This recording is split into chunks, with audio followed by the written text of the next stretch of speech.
So today what we're going to talk about is part 5 on acids and bases. This is the 5th part of a multi-part series. You can find the rest of these series on my YouTube site, General Chemistry Talks with Dr. T. But today what we're going to really focus on is when an acid interacts with a base in water. In the past we've talked about dropping an acid in water and the pH it creates, or dropping a base in water and the pH it creates, but today what we want to focus on is when an acid and a base are dropped in the water, they interact with each other, and then the resulting pH. So let's start with just the fundamentals, and that is when an acid, or a proton in the Arrhenius sense, interacts with the hydroxide ion, you create water. This is called the neutralization reaction, and this is the core of any interaction between an acid and base in water.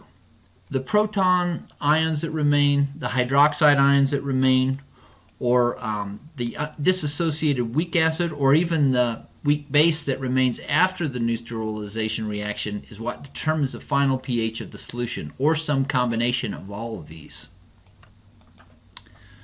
So let's start with just breaking this apart scenario by scenario, and we're going to start with the strong acid reacting with the strong base. And with each of these scenarios, we're going to start by really focusing on using the strong base as the titrant, what we're going to add into the acid. The other way that we're going to break these apart is when the equivalents of the base are less than the equivalents of the acid, when the equivalents of the base are equal to the equivalents of the acid, and finally when the equivalents of the base are greater than the equivalents of the acid. So let's start with this. What is the pH when 20 mils of 0.1 molar sodium hydroxide is reacted with 40 mils of 0.1 molar hydrochloric acid? So in this case, first off, let's identify the acids and bases. They're both strong acids and strong bases. It looks like there's more acid than base, so this is the first scenario where there's less equivalence of base and acid. Remember that whenever you have the molarity and volume and you multiply one times the other, you're going to end up with the actual moles of species that are dissolved in the water. And the other item to keep in mind is that when there's acid and it's dissolved in a solution of base, then the net volume, or the total volume, is the volumes of both the acid and the base that were combined together. Okay, in this particular situation, we've decided that by taking moles times volume, or molarity times volume, we're able to determine that there are 0.002 moles of hydroxide released. We're also able to determine, by taking the volume and the molarity of the acid, we're able to determine how many moles of acid are released. Remember that molarity is in moles per liter, so you have to convert back to liters whenever you're doing this calculation, but I'll show you how we can work around that. We're going to do that through most of the calculations today, but I'll show you how that how those units fall out. So anyway, the way we have it here is that if you have 0.002 moles of hydroxide and you got 0.002 moles of hydronium ion, then obviously if you subtract them, you're going to know that the base can only neutralize 0.002 of moles of hydronium ion. So the remainder, in essence, after the base is acted, there's just the 0.002 moles of H plus that's left over. But now it's in a total different volume because you add 20 mils and 40 mils together, so now you're in 0.06 liters. So when you recalculate the molarity, you get 0.033 molarity of hydronium ion. And the concentration left over is then used to determine pH, and just a reminder that pH is the minus log of the H plus concentration in molarity. And so this pH would be 1.48 on the pH scale. Now if you analyze the steps, there's a way to break this apart so you can see a formula to see how to do these kind of reactions. The HCl brings all the protons to the solution.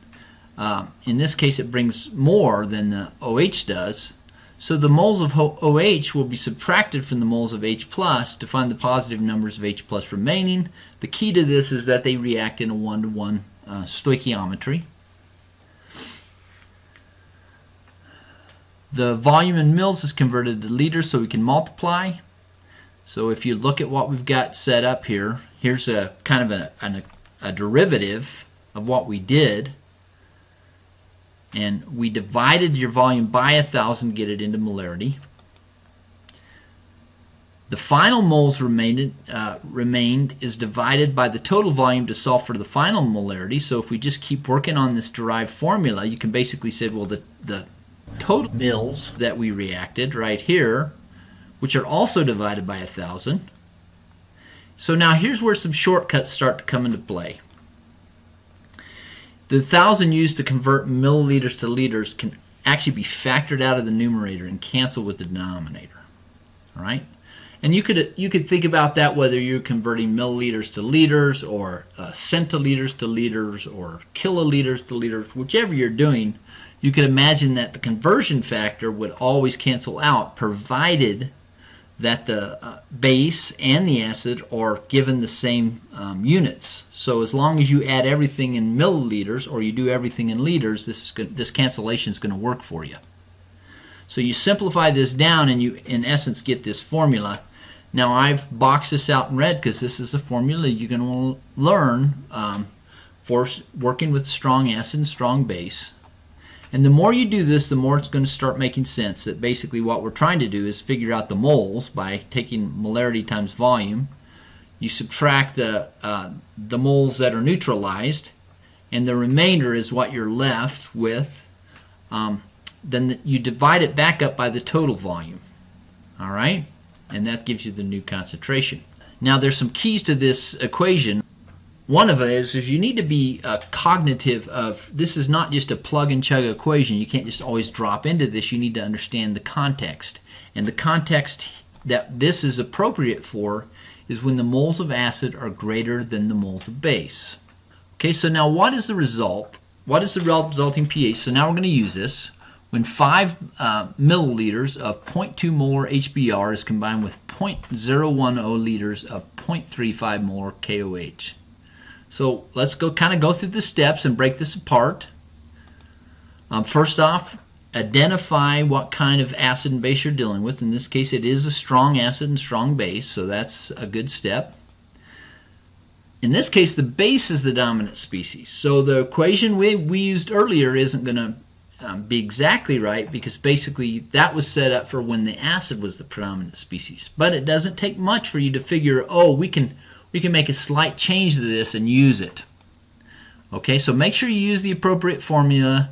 And last but not least, make sure your volume units are consistent. So in this case, we have a little mix and match. We have milliliters of hydrobromic acid, but we have liters of potassium hydroxide. So change them all to liters or change them all to mils. It's not going to matter, and then everything is going to cancel appropriately. So now here's basically the same equation that's set up for when the base is predominant. And you can see it's very similar. The only difference is that you subtract acid from base, and that would make sense. So you have a positive amount of either protons remaining or hydroxide ion remaining, depending on the situation. Okay, so now we'll just plug and chug now that we got this set up.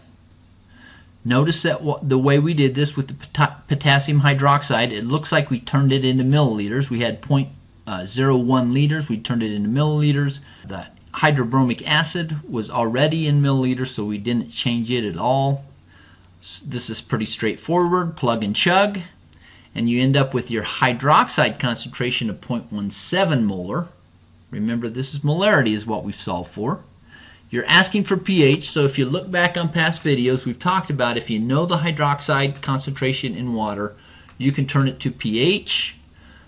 Here's one way to go at it. You can change it directly to POH, subtract it from 14, and you'll end up with the pH. Okay, so remember, POH plus pH equals 14. So if I knew my POH, subtracted it from 14, I'd have my resulting pH. So what happens if you were to do a problem where the moles of strong acid were exactly equal to the moles of strong base? So here's the setup. Here's the problem. What is the resulting pH when 250 liters of 0.01 molar hydrochloric acid is combined with 250 liters of 0.01 molar potassium hydroxide? So Equivalents of acid and base are the same. Okay, so we go through the process. You take your molarity times your volume. That's going to give really the moles. Do the same for the hydroxide. The moles are equal. This is called an equivalence point. In a titration, when you're adding acid to base, when you have the same amount of protons as you do have hydroxide ions, this is called the equivalence point.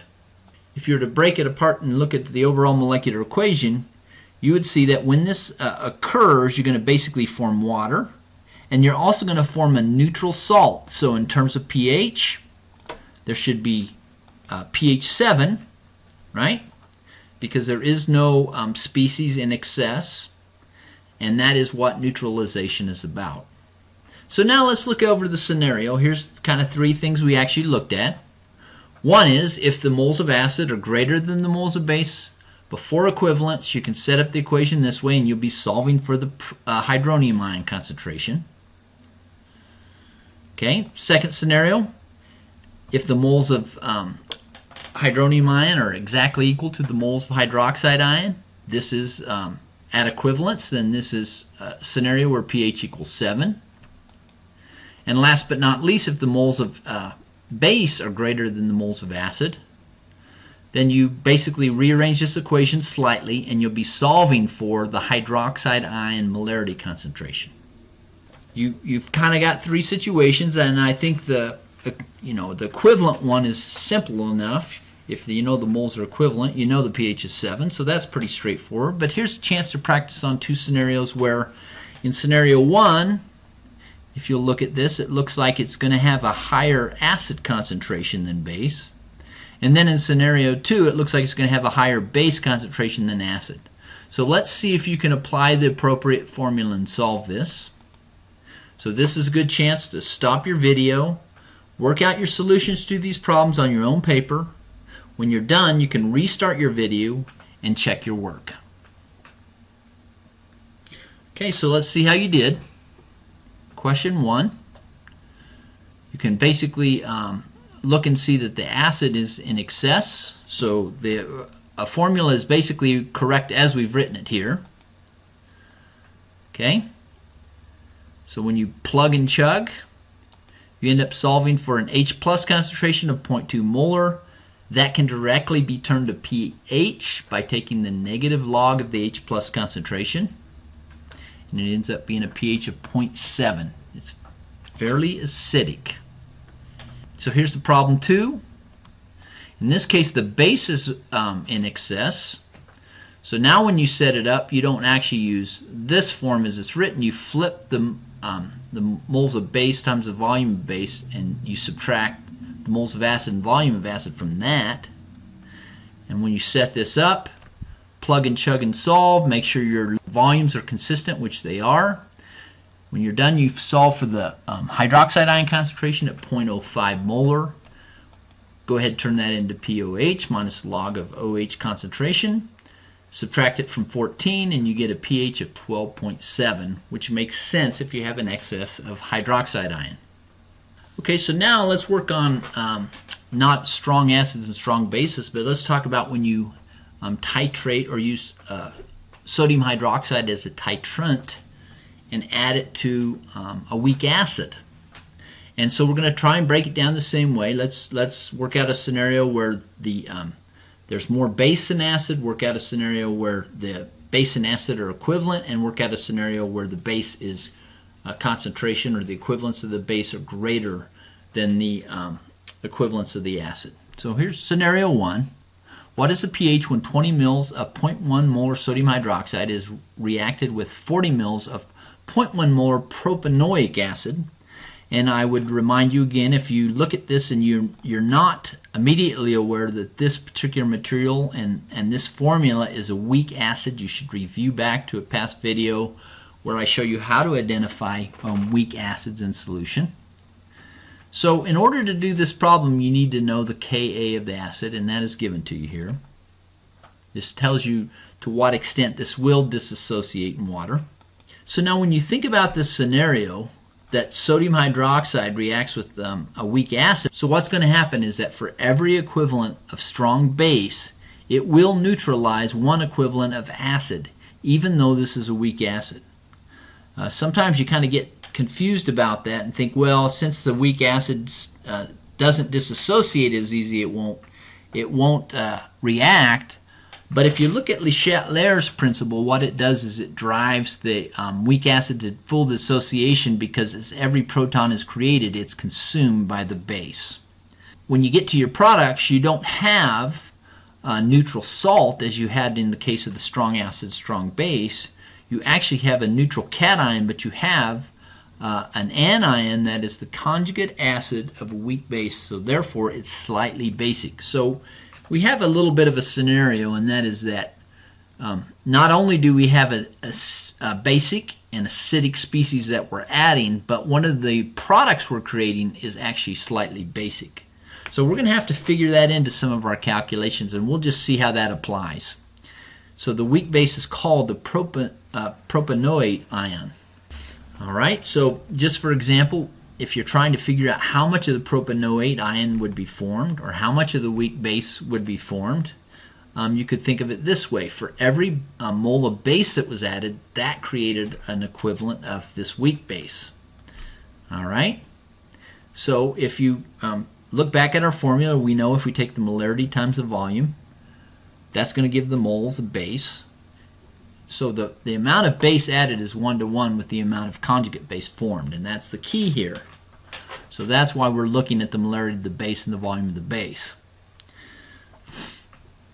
So anyway, you can think about finding the concentration of the conjugate base by taking the molarity of the base times the volume of the base, divided by, now we're going to get used to thinking of this as the volume total.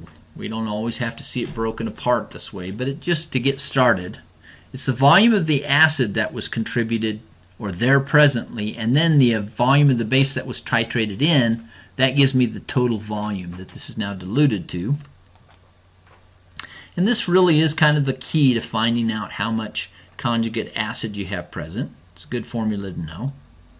So in this case, you take the 0.1 molar sodium hydroxide times the volume of it, divide it by the total volume. Once again, remember, as long as these are both in mils, the volumes will cancel and you're going to get an answer out in molarity.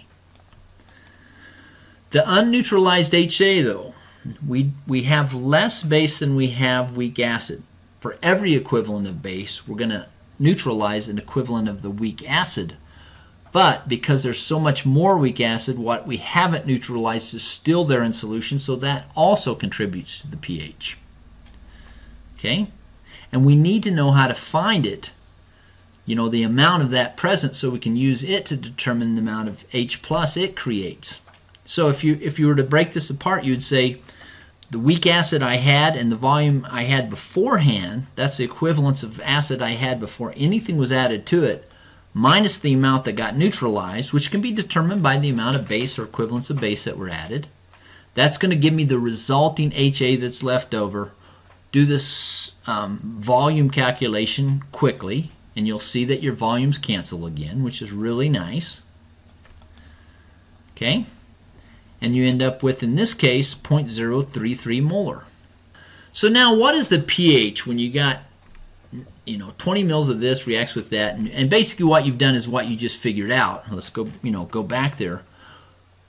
What happens when you have a conjugate base at this concentration, and then you have a conjugate acid at this concentration? They both work according to the Ka and the Kb that is from the acid, the weak acid, right? So how do you resolve this when this is making it slightly basic and this is making it slightly acidic? Well, let's do a derivative here. Originally the problem was expressed this way, but now we have it really kind of simplified down. After the reaction has taken place, you got HA and A minus remaining. So there's an equation, it's called the Henderson-Hasselbalch equation, which basically explains how when you have a weak acid and its conjugate base present in water in some concentrations, you can determine the resulting pH. And I'm going to show you how to derive that real quick. And once again, remember, you started off with this equation, but if you look at the fact that you're left with conjugate base and you also have some weak acid present, you could look at the equilibrium just simplified down to this right now. I have some conjugate acid, and I have some conjugate base present, and somehow these interact according to an equilibrium expression that creates a certain amount of H+. So we're able to do these sort of things. Remember, you can set that up for a Ka. We actually know all the parts of this because we know the Ka. It's right there, right? And if we were to try and solve for pH, I'm gonna derive that. Remember, pH is the H+ concentration. So let's mathematically isolate out H+. So I could multiply through by reciprocal of A- over HA on both sides. And now I'd like to solve for the pH. And we know that whatever the H+ concentration is, if I took the negative log of that, I would have the pH. Now I can't take the negative log on one side unless I take it to the other. You know, same thing to both sides, so that's what I do, take negative log of both sides. So now what I've done here is I basically have derived the pH, so I can rewrite it as such. And the other thing is, right here, if you work with your logs and you have so if I have the negative log of x times y, and I could rewrite it as the negative log of x plus the negative log of y, or in this case, the negative log of Ka plus the negative log of quantity HA over A minus, right? Now look at these. These are two familiar species to us. This is the pH, right? And this guy is the pKa. And then if you want to get rid of that negative sign, and you don't have to, you can leave it the way it's written, but some people like it this way, and there's a reason for that. But if I change that from a negative log to a log, I can just flip this fraction, and that will be a mathematical equivalent expression. This is the Henderson-Hasselbalch equation, and this seems to flow pretty easily if you remember pKa plus the log of, and I like it written this way because it looks like this equilibrium expression where products, A minus, are over reactants. That'll help me remember that, right? And that will equal the pH. So if I rearrange that a little bit, I'm basically looking at the Henderson-Hasselbalch equation. And my point here is this. If you have both a weak acid and its conjugate base in solution, this equation will tell you the pH of that solution. So this is really a nice equation to use in our situation, because if you think back to what we did, we've actually already solved for the A minus concentration and the HA plus equation. So now what we're going to do is look at our scenario. We're going to do a little bit of substitution though, because remember, we know how to find the A minus, right? It's taking the molarity of the base times the volume of the base. Remember, the amount of base added is what creates the A minus. Take that by the total volume. And then also remember, I know the HA because if I know the original molarity of the HA, or the original moles of the HA, and I subtract the moles of base that was added, that's how many moles of HA I have remaining. Do the same dilution equation, and look at these. Look at all the things I can cancel out. I can get rid of this VB plus VA. I don't need to know the total volume anymore because it just cancels out. And so this really gets simple. This is kind of a nice simple equation that basically says for titrations you can just do this simplified derivative of the Henderson-Hasselbalch equation. So now I'm going to take this derived Henderson-Hasselbalch equation and I can actually just plug in the original information from the problem, and look how easy this becomes. pH equals, the only catch is this is a Ka, so I need to turn it to a pKa, take the negative log of that, and I get 4.9. I plug it in. Remember, this is the A minus concentration, which really is derived from the base, so that's nice. So you just put in the base, you put in the volume of base added, you divide it by the remaining amount of HA, which you find according to this formula, and you end up solving. There's no change. Now, the reason this didn't change is because if you look at the top part of the expression, the A minus that is formed is exactly equal to the HA that's remaining, so that would be 1, and the log of 1 is 0, so the pH is the same. So you know at that point, the pH hasn't changed at all. And here's the keys to using this equation. Make sure the volumes are in the same unit. We've already talked about that already. And in this particular expression, it applies when HA is greater than the B added. It's in that early part of a titration where you have more acid than you have a strong base. So what happens when you have the moles of the weak acid exactly equal to the moles of strong base? So here's a problem. What is the pH when you have 5 liters of 0.01 molar propanoic acid? We're going to just stay with that same weak acid throughout this problem set. It's combined with 5 liters of 0.01 molar KOH. So now let's walk through the process, kind of think about it in the big picture a little bit. The moles of H plus can be determined by taking the molarity of the acid times the 5 liters of water it's in, and that gives you that many moles of acid. Keep in mind, it wouldn't really release that many moles of acid because it's a weak acid, but in the presence of that base, it will pull over an equivalent. In other words, it'll cause it to disassociate. As the base comes in and starts to consume that, it'll drive it to the right according to the amount of base present. And when you do the calculation, there is exactly enough base to consume all of the, to disassociate all of the propanoic acid. When this happens, where you have the moles of acid equal to the moles of base, this is called the equivalence point. This is by definition. And so if you look at the overall equation, basically what you see is if you have an equivalent of this weak acid and an equivalent of this strong base, you are going to form water, which is neutral, and the only species remaining that creates acidity or basicity in the water is this conjugate base of the weak acid. All this acid and base from here is gone, and the only thing remaining is the amount of propanoate anion that's formed. So now this reaction is simplified down to a problem like we've worked in the last problem sets, where what is the pH of a propanoate ion if you drop it into water at some certain concentration? This is just a weak base in water problem now. So let's work our way through it. How do you solve that kind of problem? The weak base in water, we've learned earlier, follows this equation to find the calculation, right? The amount of base came from the original weak acid that it was derived from, so the quantity of that, we do now have to take into account that we've added all this water and diluted it down a little bit. Okay, you solve for that, you get 0.005 molar. That's the concentration of the propanoate ion. This is a weak base, so you use this expression. Remember that from the last section. If you need to review back to this is how you find the pH of a weak base. You solve by taking the square root of the Kb times the original weak base concentration.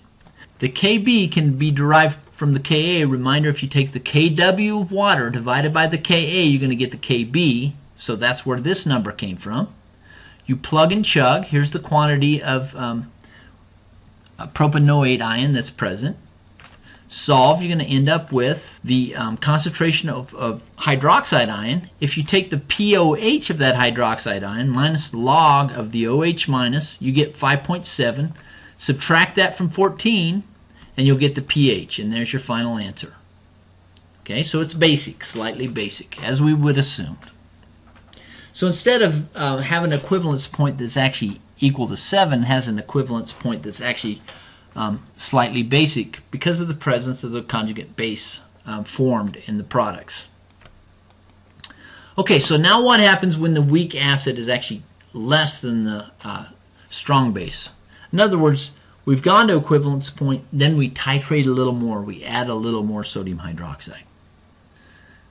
Okay, so here's the setup. We're going to add, and I did this on purpose, I add just the slightest amount, 0.1 liter of potassium hydroxide in excess. Okay, you can walk your way through it, kind of solve the same sorts of problems here. And I just want to remind you from what you just did, this is the concentration of hydroxide that is formed due to the fact that you made potassium propanate. And when you dissolve that weak acid in water, it creates this small quantity of hydroxide. But there's also an excess, right? In addition to this form, there's also additional potassium hydroxide due to the excess of the KOH added. In this case, the 0.1 liter above the 5 that was used to neutralize the propanoic acid. So let's break down that. That's 0.1 liter times the concentration divided by the total volume. That's actually a concentration of 9.9 times 10 to the minus fifth.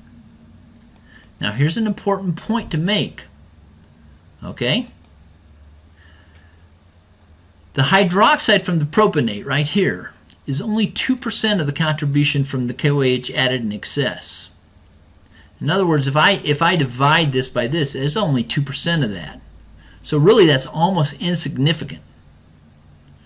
All right? So this is what's important here if you want to simplify things down, is that when you add, you titrate with a strong base above the equivalence point, the species that's going to run the show is the excess of hydroxide that's added. Because at that point, that weak base, that small amount of weak base that's created from the conjugate base that is insignificant in comparison to the strong base that you're adding, you're titrating in. All right. So if you were to solve this, the 9.9 times 10 to the minus fifth, and solve for the POH, minus log of that, you get a POH of 4. Solve for the pH, it's 10. So that is very significant pH change. So let's talk about the strong base titrating a weak acid, and here's your summary. When you're talking about the moles of acid being greater than the moles of base, you should use the derived Henderson-Hasselbalch equation. When you get to the equivalence point, the moles of hydronium ion are exactly equal to the moles of hydroxide ion in solution. At that point, the only thing that's controlling pH is the conjugate base formed from the conjugate acid. Okay, and the way you can calculate the amount of hydroxide present is this little formula here.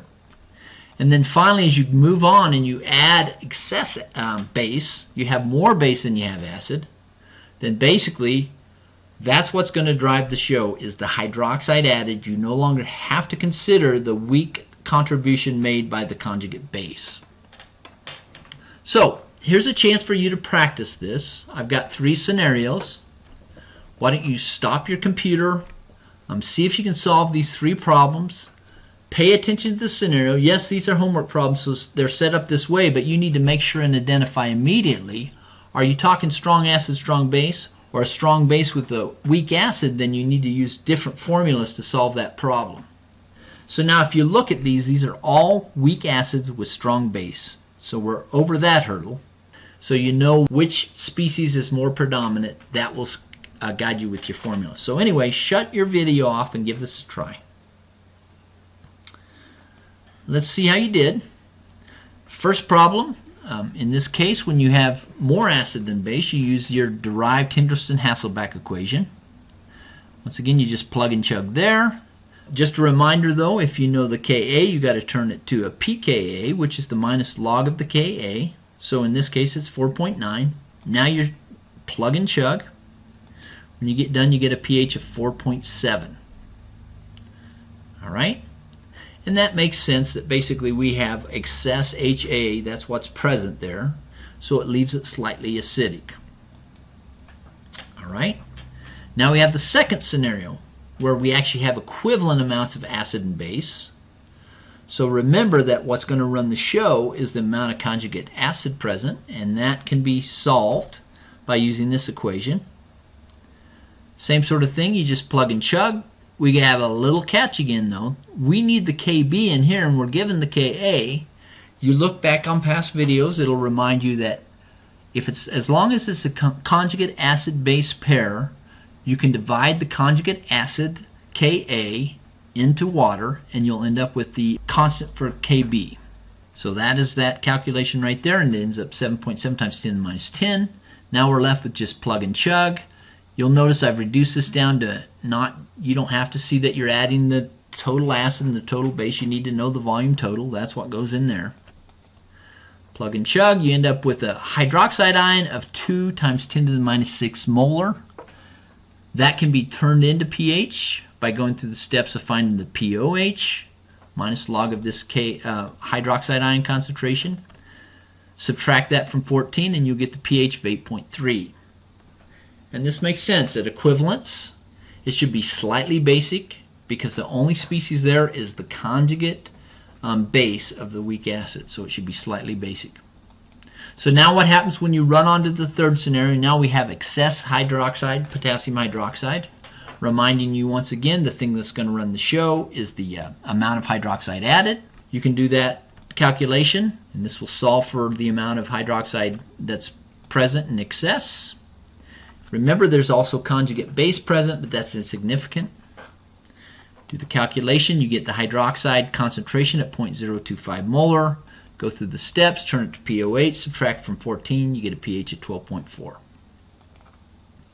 So I hope these sets of calculations will really help you get through the interaction of an acid and a base in water to find the resulting pH.